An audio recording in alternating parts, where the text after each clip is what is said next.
بس امي كانت تقول لي ان ابي مات لما كنت صغير عم ارضع. بكل حال بتمهلني كم يوم بس، بلكي بحاول اتذكر شي حدا من قرايبيني، هذا اذا كان لي قرايبين. بس هلا ماني متذكر حدا منهم بنوم.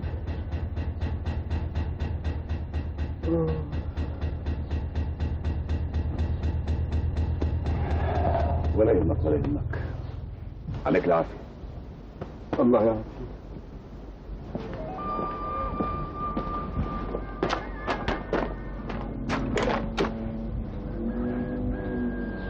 على كل بعد كم يوم راح زورك مرة ثانية.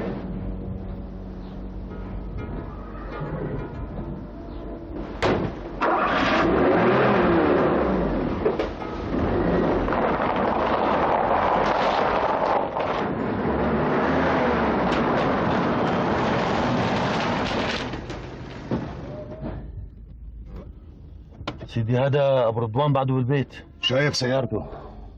شو نعمل سيدي؟ خلص من لفلفة ثاني بنرجع. يا رب.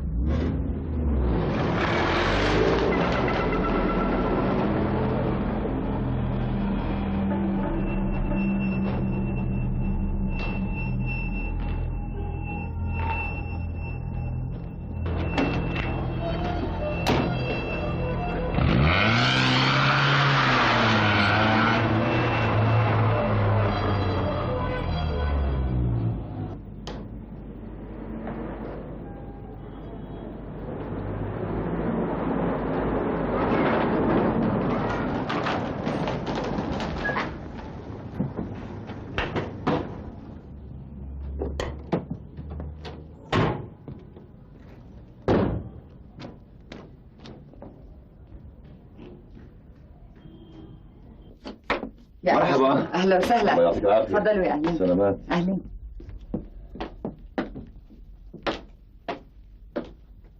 يا الله. يا اهلا وسهلا. كنت عرفانه انكم رح ترجعوا بعد ما انعرفت وصيه المرحومه. جيتنا مو مشان الوصية، نحن سمعنا كلام، جينا لعندك لنتأكد منه لأنه ثقتنا فيك كبيرة. عم بيقولوا الجيران إنه أختك المغدورة كانت تعزه كثير لعبد المعين، بدليل إنه عاطيته مفتاح البيت مثل ما عاطي الفوزي. الكلام اللي سمعته كذب. اختي عمرها ما كانت تحبه لعبد المعين ولا تأمن له، فكيف بدها تعطيه مفتاح بيتها؟ اختي ما كانت تأمن غير لجوزي، ومو عاطيه المفتاح لحدا غير لابنها فوزي وإلنا. يعني أبو رضوان ولا المفتاح وينه هون؟ المفتاح هلأ مع جوزي أبو رضوان. بعد الحادث حاول يرجعه لأبو الوليد، بس أبو الوليد ما رضي، وقال له لجوزي اللي كنا عليه أيام المرحومة لازم نضل عليه. طيب بعد ما عرف أبو الوليد شو مكتوب بالوصية، من ناحيتكم اتغير مثل ما تغير مع عبد المعين وزهرة؟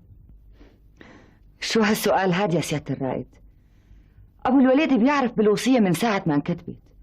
شو نسيت إنه كان شاهد عليها؟ صح ما تواخذيني.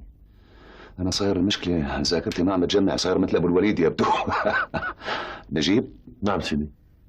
شو كنا بدنا نسأل كنا جايين نسألك كم سؤال عن المغدورة وعن علاقاتها، طبعا غير أبو الوليد وأبو رضوان. صح. سمعتي مدام شو قال نجيب؟ كلهم أصحاب ومعارف بس مو كتير. أنت بتعرفي حدا منهم؟ بالاسم ما بعرف حدا، بس كان في وحدة تتردد بين فترة والتانية لعند أبو الوليد، والله يرحمها أختي ما كانت تحبها، بس جوزي أبو رضوان بيعرف أصحابهم أكثر مني. طيب يعطيك العافية، شكرا، ما تواخذينا. الله يعافيك، مع السلامة. يلا نجيب. مع السلامة.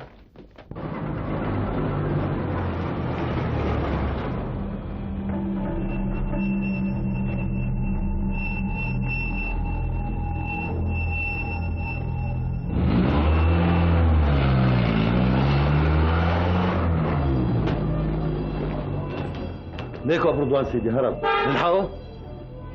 اتركه تعال.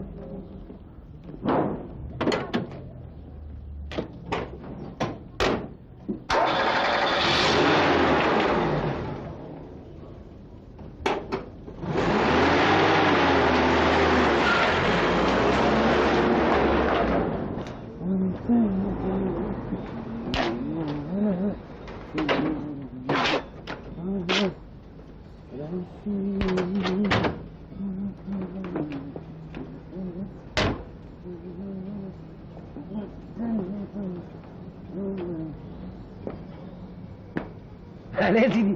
كرامي سيدي. اهلين. الله يعطيك العافيه. فتنا البلد لحتى لقيناك. اهلين سيدي. طبعا نحن ما عندنا وقت، حبيت انا ونجيب نجي لعندك لانه في كم سؤال بسيط حابين نسالك اياهم. اهلا وسهلا سيدي. اليوم كنا عند ام رضوان، قالت لنا انه المقدوره كانت حاطه ثقتها فيك بدليل انه مفتاح البيت كان عاطيتك اياه. نعم سيدي، لكم مفتاح البيت سيدي، انا بدي اعطيه لابو وليد وما رضي سيدي. معلش خليه معك هلا، ومو هذا سؤالنا كمان. يعني طالما هالثقه موجوده بينك وبينها اكيد في شغلات خاصه حكيت لك اياها. سيدي انا كنت اعرف حتى لو ما حكت لي.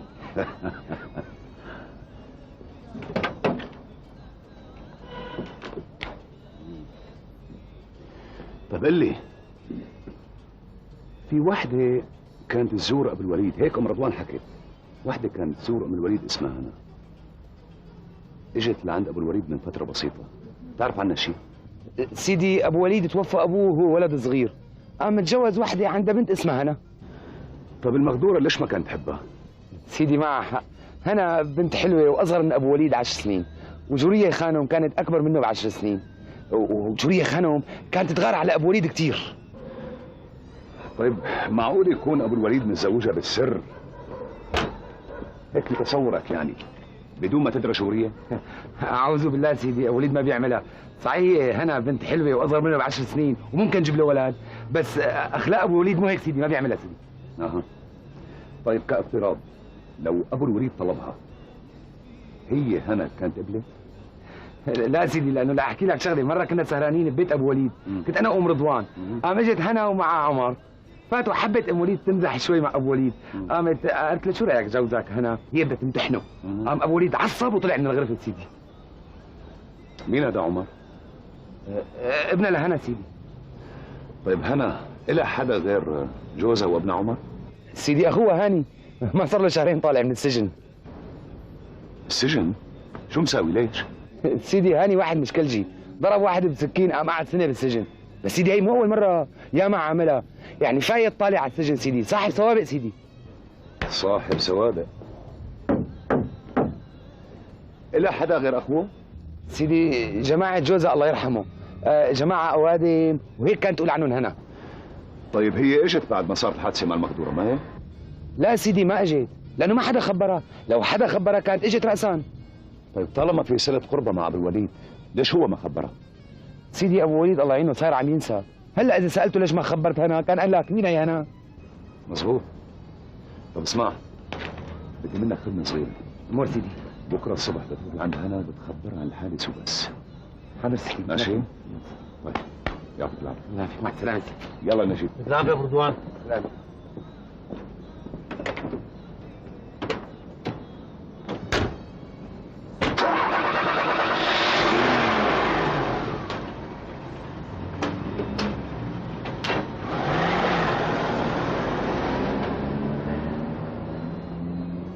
شكرا.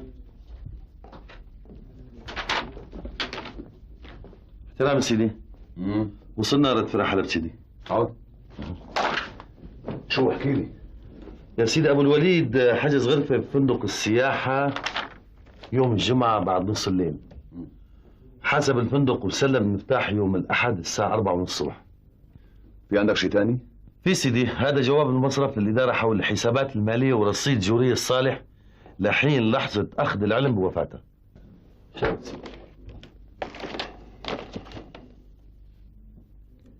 الرصيد 3,450,000 ليرة. شو هذا؟ في شيء ممكن يكون له أهمية هون. وشو هالشيء سيدي؟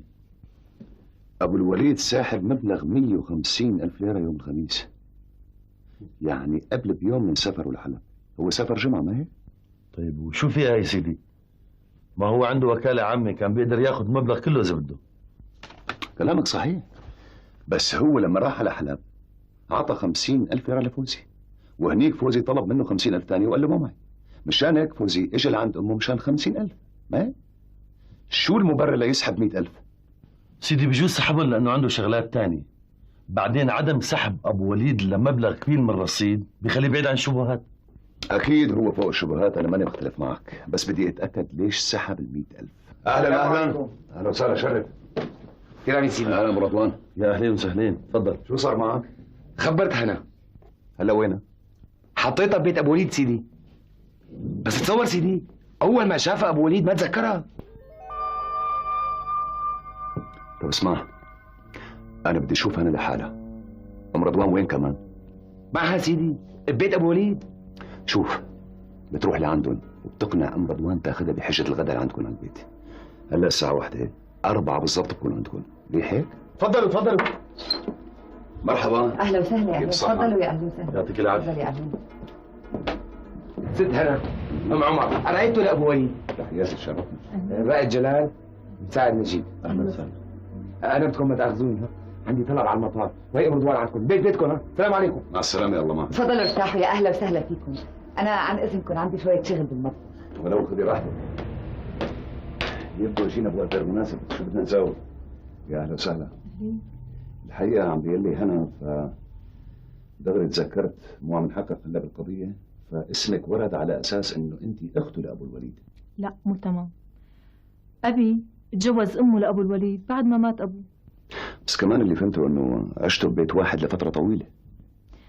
لما أبي تزوج أمه لأبو الوليد كان عمره حوالي 14 سنة، أنا كان عمري 4 سنوات. عشنا حوالي 4 أو 5 سنين مع بعض. بعدين نجح بالشهادة وسافر على الشام. نزلت أمه استأجرت له غرفة عند جيران أبو فوزي، ومن يومها هو عايش بالشام. بتعرفي حدا من طرف امه؟ أمه ما كان لها حدا أبدا. هو اكثر من واحد حكى لي هالشيء. طيب ست هنا، هالفتره الطويله اللي عشتوها مع بعض امه ما حكت لك شيء عن حالها؟ حكت لي شيء قليل، بس إذا أبو وليد ما حابب يحكي لكم ممكن تسألوا أخي هاني. أخي هاني أكبر مني ب5 سنين، ممكن يتذكر شيء عنهم. لا طبعا، اذا اكبر منك ب5 سنين لازم يعرف كل شيء. المشكله كان فينا نسال ابو الوليد، بس هلا ذاكرته ما عم تسعفه. شو عفوا، ليش عم تضحك؟ ظنيتك عم تمثل علي مثل ما أبو الوليد مثل علي كمان. ذاكرته ما فيها شيء. أول ما دخلت على البيت ما عرفني، وبالأخير كشف حاله قدامي. قلتي لي بعدين كشف حاله. شلون؟ كنا أنا وهو وأبو رضوان وأم رضوان. طلع أبو رضوان من البيت، بقى التفت على أم رضوان وقال لها: يرضى عليك يا ام رضوان، سوي لنا كاس الشاي. على عيني. مو شايفة بيجي لعندك غير أبو رضوان وأم رضوان. فوزي وزهرة زعلانين منك شي؟ فوزي وزهرة وجوز عبد المجيد طار عقلهم لما عرفوا انه جورية كتبت السيارة لأبو رضوان والبيت لأم رضوان، وبلشوا يقنعوني انه أبو رضوان هو اللي قتل جورية. أعوذ بالله، ما لقوا غير أبو رضوان يتهموه هيك تهمة؟ وأنت شو قلت لهم؟ قلت لهم عيب، ما بيجوز تحطوا زلمة برقبتكم والتحقيق لسه ما خلص. بعدين شو بيعرفنا؟ بيجوز تكونوا انتوا اللي قتلتوها مشان تركي. قاموا زعلوا وراحوا، ومن يومها ما شفتهم. إيه بالناقص، بس أنا خايف ياخذوا البيت هذا منك. طمني، سألت المحامي الأستاذ وجيه وقال لي بحق لي احتفظ بالبيت باعتباره جزء من الورثة. المهم تركينا هلا من الموضوع. قولي لي، كيف أخوك هاني؟ هي أول مرة بسمعك تلفظ اسم أخي هاني بتمك. تسألني عنه وما بتسألني عن عمر؟ عمر؟ مين عمر؟ عمر ابني. شو عامل حالك نسيته كمان؟ صحيح كيفه؟ ليش ما جبتيه معي؟ قلت مو حلو يجيبوا معي بهالمناسبة هي. شو بدك عم تسأل عن أخي هاني؟ عايزه بشغله، بدي اساله عن واحد كان معه بسجن حلب. ليش أخي هاني إمتى كان محبوس بسجن حلب؟ اخوك كان محبوس بسجن حلب من 3 سنين، بس انا خبيت عليكم وقلت لكم انه مسافر بالكويت. يعني هالقصه هي صار لها 7 سنين. وليش أنت وياه خبيتوا علينا؟ لانها شغله وسخه وما بدنا فضايح، سرقه. ومين هو اللي بدك تسأل أخي هاني عنه؟ واحد ما بتعرفيه انت. وليش ما بعت مع عمي أبو رضوان سألت عنه؟ ليش هو بالضيعه؟ يرضى عليك يا هنا، بس ما رجعتي على الضيعه خبرينا هاني يجي لعندي فورا. أبو الوليد. امر، شو بدك من ابو الوليد؟ ليش عامل حالك ذاكرتك ضعيفة؟ إيه ما شاء الله ذاكرتك مثل الحديد. وطي صوتك، هلا بتسمعنا ام رضوان. فعلا كشف حاله، بس برأيك انت ليش؟ شلون ليش؟ أنا مثل أخته. هو قال لي الموضوع لازم يضل سر. طب ست هنا ما دام قال لك انه الموضوع سر، انا بالذات ليش قلتي لي اياه؟ ما هو قال لي إنكم متفقين سوا مشان التحقيق. ماشي الحال ماشي الحال، بسيطة. على كل حال هي آخر مرة بحكي شغلة لأبو الوليد. أنا فعلا متفق أنا وياه إنه هذا الموضوع بيضل سر. ذكرني أروح لعنده. وأنتم ما تجيبوا له سيرة إني قلت لكم. بس على شرط إنه هذا الكلام ما بتجيبي سيرته لحدا، حتى لأبو رضوان وأم رضوان.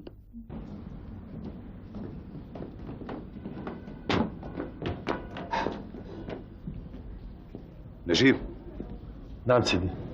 أولا بتشدد الحراسة على بيت أبو الوليد. بتأمر سيدي. وثانيا بتروح على السجل المدني، بتجيب سجل قيد لأبو الوليد وأمه وأبوه. بتأمر سيدي. وثالثا بتجيب لي سجل بأحكام هاني مددها وأسبابها. بتأمر سيدي. ورابعا بدي هاني بكرة الصبح عندي بالمكتب. في خامسا سيدي. عامل لي كمبيوتر يعني ما هيك؟ امشي. حاضر.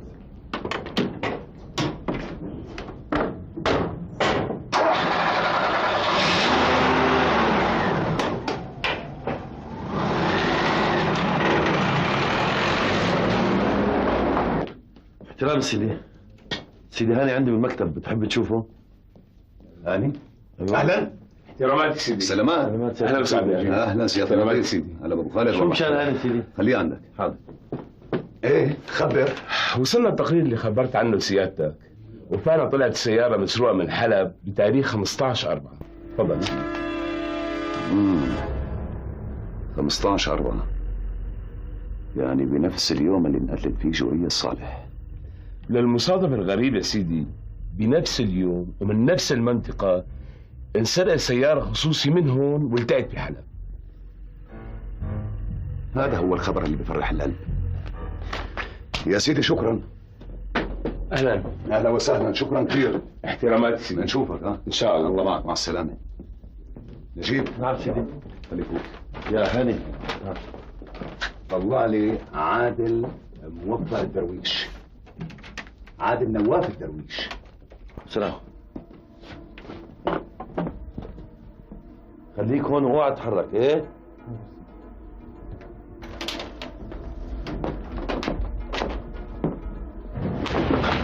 دخيلك سيدي. اسمعوا لك، عندنا كم سؤال بتجاوبهم بمنتهى الصراحة والله معك. بدي أعرف منك بالتفصيل كل شيء بتعرفه عن أبو الوليد وعن أمه. عم تفهم؟ ماشي. عود. عود. ايه يا سيدي، هي امه لابو الوليد كانت يتيمه وتجوزت. بعد 6-7 شهور من جوازتها بنقتل جوزها، هو بعمليه سرقه، هو بعمليه تهريب، الله اعلم. وكانت حامل وخلفت توم صبيان بعد كم شهر. توم صبيان؟ ايه توم صبيان سيدي. واكيد واحد منهم ابو الوليد. ايه نعم سيدي. طيب قل لي الولد الثاني شو صار فيه؟ جايك بالحكي سيدي. جوزها كان له اخ مجوز وحالته على قده. حملت توم الصبيان وراحت له لحتى يشوف شو بده يساوي ببلاد اخوه. قام يا سيدي اتفق معها انه يقسموا التوم بيناتهم، هو بياخذ ولد بربيه وهي بتاخذ ولد بتربيه. وبعد ما اتفقوا شو صار؟ وبعدين امه لابو الوليد رجعت تشتغل مشان تعيش وتربي ابنها. وبعد 16 سنة عفوا 14 سنة او اكثر شوي يعني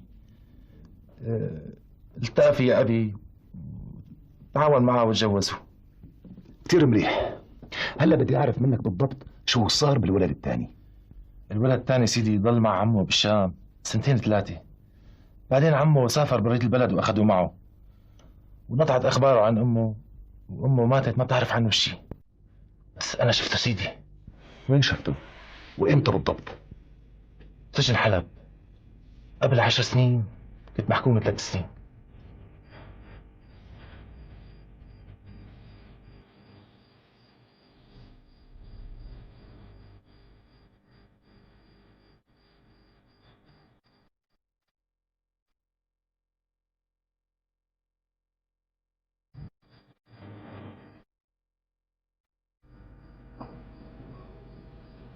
بعدين اجى ابو الوليد على السجن والتقوا الاخين وصار كل واحد يتطلع بالثاني كانه عم يتطلع بمرايه.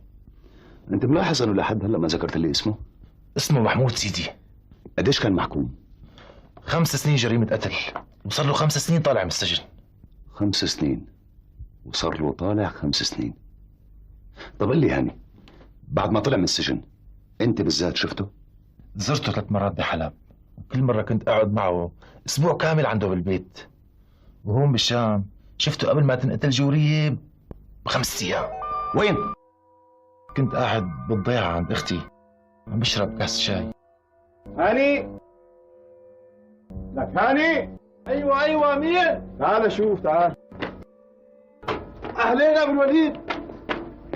اهلا. لا انا محمود. اهلا الحمد لله على السلامه. كيفك؟ الله يسلمك. كيف صحتك؟ بتاخذنا لبيت اهلي. خير شو في؟ بعدين بحكي لك على الطريق. يلا لك. ماشي يلا شوف.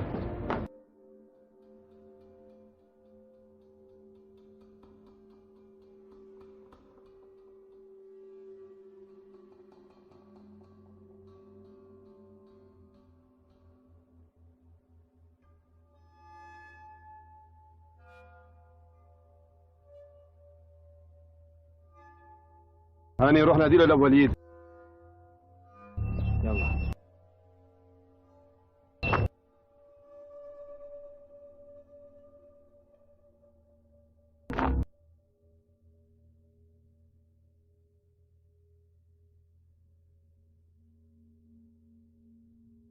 صباح الخير. اهلا هاني، صباح النور. تفضل استريح. فوزي. اهلين. خير شو في؟ معي محمود. وينه؟ ماني شايفه. مستناك برا. طب خليه يجي. برضه حدا يشوف. دقيقة بس. اتركنا شوي والله.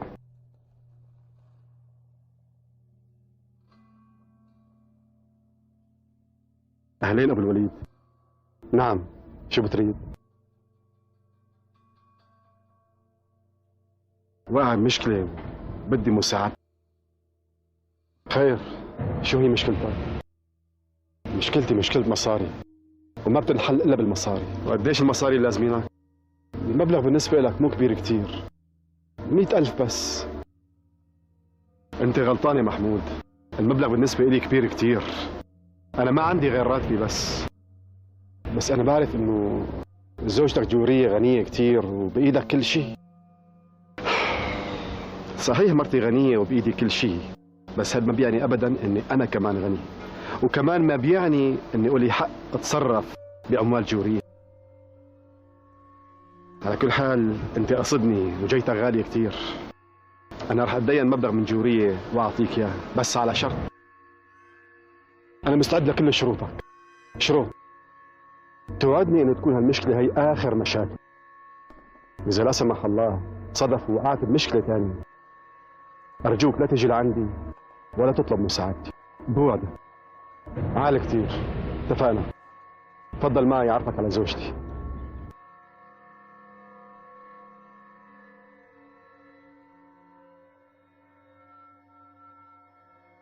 زوجتي مفوزي. أخي محمود.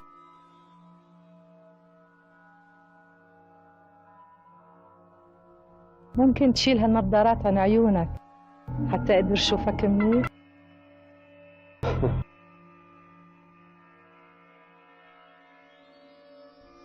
مو ممكن الواحد يفرق بينك وبين ابو الوليد ابدا. القالب واحد، يعني بس العجينه مختلفه. يا اهلين يا اهلين، تفضل تفضل. على كل حال انا بشكرك على المعلومات القيمه هي. شكرا لك. الله معك. شكرا. معطيها فورا. ها نعم سيدي. بعدين بدي انصحك انه هذا الاسلوب من العيش بدك تبدل لي اياه. حاضر سيدي حاضر. انا الي غايه فيه. احتمال ابو الوليد يخبر هنا انه بده اياك هون، لهون لا تجي اطلاقا. اذا بده اياك بيجي لعندك على الضيعه. مفهوم؟ حاضر سيدي. سيك. لا سيدي لا. خذ مواصلات مرسي. لا استغفر الله، روح. يلا يلا يلا. الله معك. الله يخلي لي اياك سيدي. مع السلامه. الله معك. شو اخذ 500؟ فراس، شوف لي محمود نواف الدرويش اذا بتلاقي لسه. ايه يا ابني، اطلب لي حلبة جنائية. ما فيها لسه. أبداً؟ في محمود اسعد الدرويش. اسعد الدرويش؟ لا بكره الساعه. نجيب. نعم سيدي. جهز لي حالك، طالعين لحلب هلا. على حلب سيدي؟ جاهز انا دغري. ها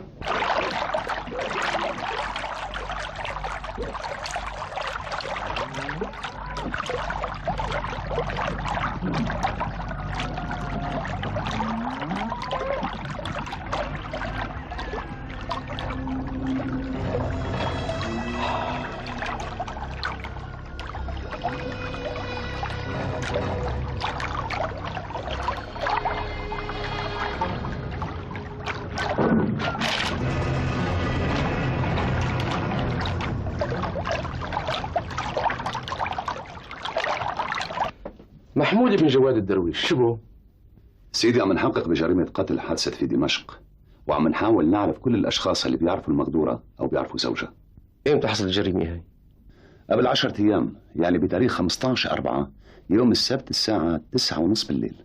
الشخص اللي عم تحكي عنه أنا عندي دليل بعدم علاقته بالقضية.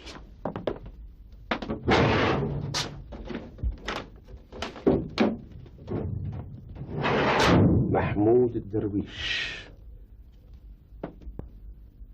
قتل بتاريخ 14/4. يعني قتل يوم الجمعة قبل 11 يوم؟ صح. وجد مقتول ببيت خاله الساعة 1:30 من صباح السبت. تقرير الطبيب الشرعي بيقول الوفاة حصلت الساعة 9 من مساء الجمعة، ناتجة عن رصاصة اخترقت صدر المغدور. سيادة المقدم، بس لو التقرير الشرعي شو بيقول؟ الوفاة حصلت الساعة 9 من مساء الجمعة.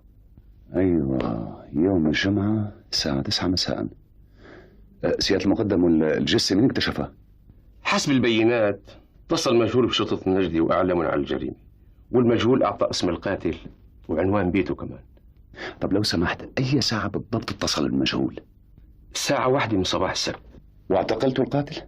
اعتقلناه واعترف. المجرم قاتل معروف إلا، والقتيل شرحه. طيب سيدي، الجريمة شو أسبابها؟ الاختلاف على مبلغ 100,000 ليرة، هاد حسب اعتراف القاتل. 100,000 ليرة، صح. سيدي، شو عرفكم انه المقتول هو محمود جواد الدرويش؟ من هويته، لقوه بجيبته.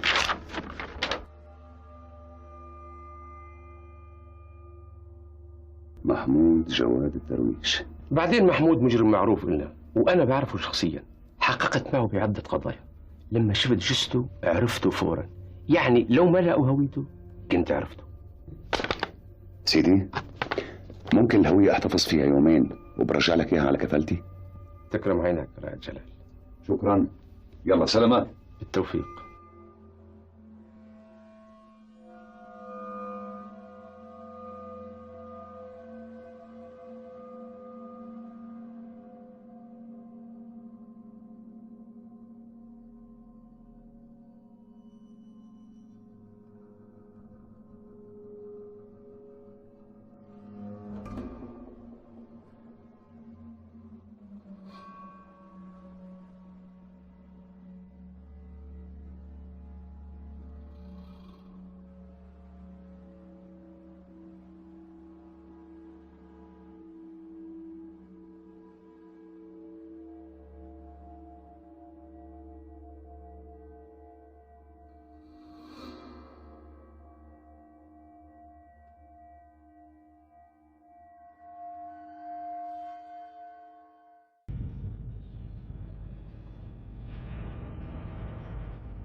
وين الزلمه؟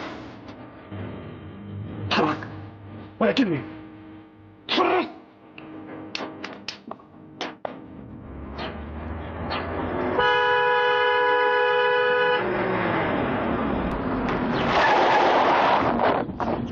شو؟ الوضع تمام سيدي، بس امبارح بالليل طلع من البيت على البستان، فتن فتني بالبستان، حفر حفرة، شو طالع منها ما بعرف. طيب وين صار الحفر؟ موجود يا سيدي، شرك بالله.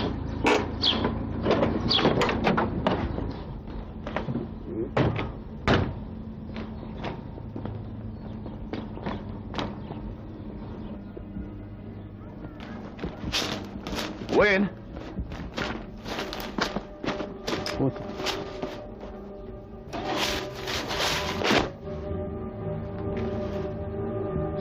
شو هي سيدي؟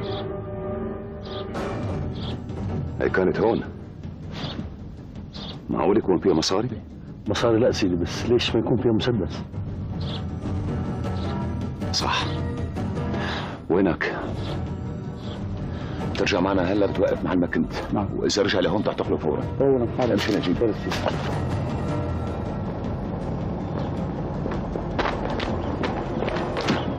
خليك انت هون. ها؟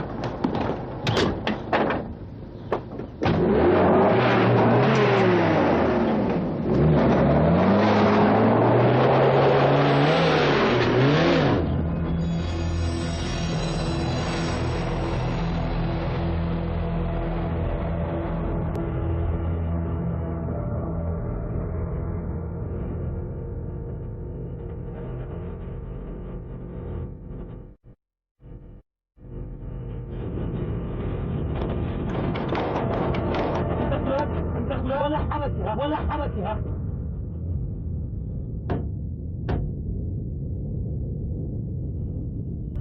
محمود بن جواد الدرويش. هي هويتك ما هيك؟ هويت اخوك ابو الوليد بجيبتك.